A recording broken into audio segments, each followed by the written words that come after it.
ari gusohoka muri iki gitondo agaragaza neza ko urusaku rw'ibiturika rwumvikanye neza mu birometero bike cyane kugira ngo ugere aho Muhamed Bazoum afungiwe cyangwa se ahari ingoro y'umukuru w'igihugu. Bikavuga ko urugo Bazoum Muhamed n'umugore we n'umwana we bafungiwemo harimo ahantu hacungiwe umutekano cyane mu rwego rwo hejuru, ariko bikavuga ko abasirikare 23 batandukanye b'abazungu ndetse n'abirabura bivuga ko bari guterwa inkunga n'umuryango wa Afurika y'Uburengerazuba n'Ubufaransa na Leta Zunze Ubumwe za Amerika aribo bagabye iki gitero. Bikavuga ko imirwano yumvikanyemo urusaku rw'amasasu aremereye cyane ku buryo hari uwavuze ko bishobora kuza gutuma haba ikintu kibi muri uyu murwa mukuru, ariko agatsiko k'abasirikare bagabye icyo gitero baje kugotwa ku buryo kugeza no muri iki gitondo hataragira ufatwa, ariko bikavugwa ko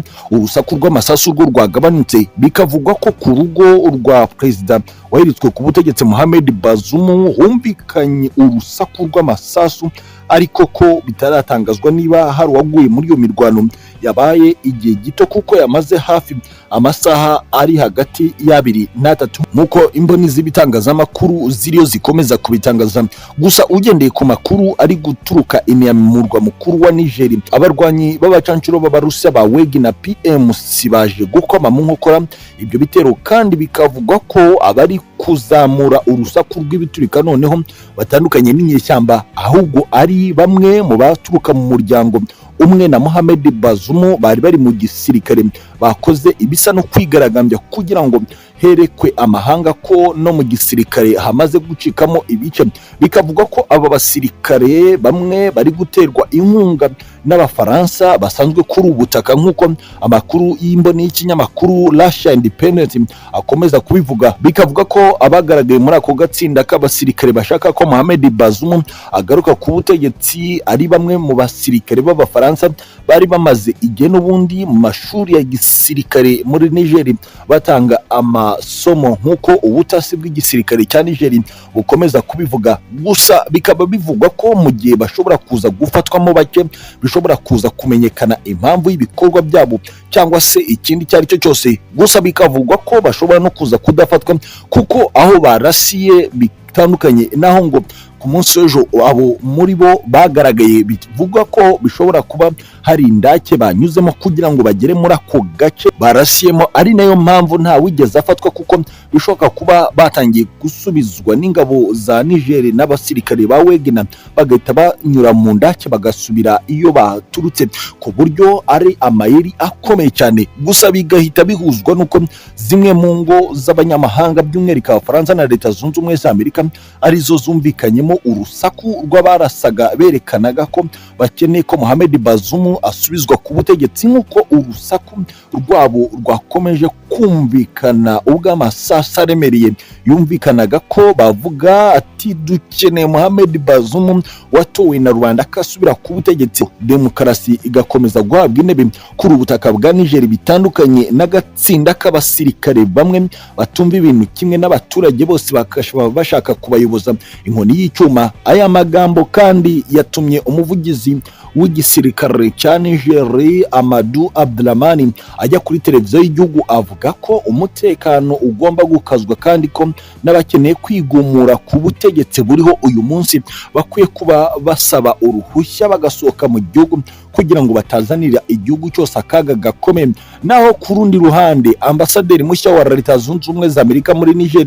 biri kuvuga ko araza kugera muri iki gihugu. Minisiteri y'Ububanyi n'Amahanga ya Leta Zunze Ubumwe za Amerika yavuze ko ambasaderi mushya wa Amerika muri Niger Catherine Gibbon azagera i Niamey mu minsi mike imbere. Umukozi wa Amerika yavuze ko biteganijwe ko azahagera mu mpera z'iki cyumweru, ariko ko bitari byamenyekana niba koko azinjira ku butaka bwa Niger, dore ko n'ubundi mu kirere hafunzwe no ku mupaka hakaba hafunzwe. Gusa bikavuga ko ukuza kwa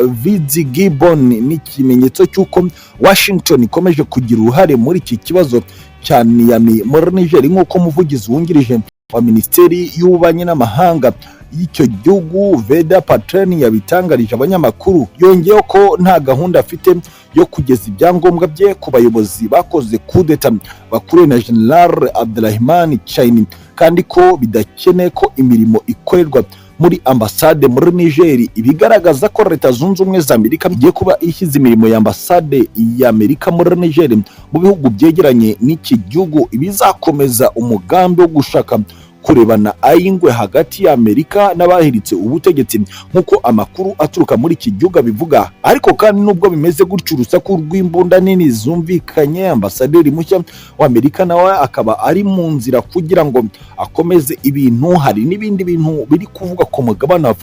Afurika yunze ubumwe yanze ibyo gushoza intambara ku bahiritse ubutegetsi muri Niger. Ibi ni ibintu bikomeje nabyo gusa n'ibyumvikana mu matwi ya rubanda ko Afurika yunze ubumwe ishobora kuba iri kumva igitekerezo cy'abahiritse ku butegetsi Muhamed Bazoum. Ibihugu bigize akanama k'amahoro n'umutekano k'umuryango wa Afurika yunze ubumwe byananiwe kumvikana ku mwanzuro wo kwemerera umuryango uhuza ibihugu byo mu burengerazuba bwa Afurika CEDEAO cyangwa ECOWAS ko wohereza ingabo ku gusubiza ku butegetsi Muhamed Bazoum. CEDEAO yari yatanze icyumweru kuba Bazoum wahiritswe ku itariki 23 z'ukwezi kwa karindwi yasubijwe ku butegetsi bitakorwa, hakaba hakifashishwa ingufu za gisirikare. Kuwa mbere akanama k'umutekano ka Afurika yunze ubumwe karateranye ngo kige ku bibazo biri muri Niger. Igitekerezo cyo kohereza ingabo muri Niger cyatewe utwatsi na benshi nk'uko ikinyamakuru Le Monde cyabitangaje, nubwo biteganyijwe ko hari undi mwanzuro ushobora kuza kugaragara ko wafatiwe muri iyi nama.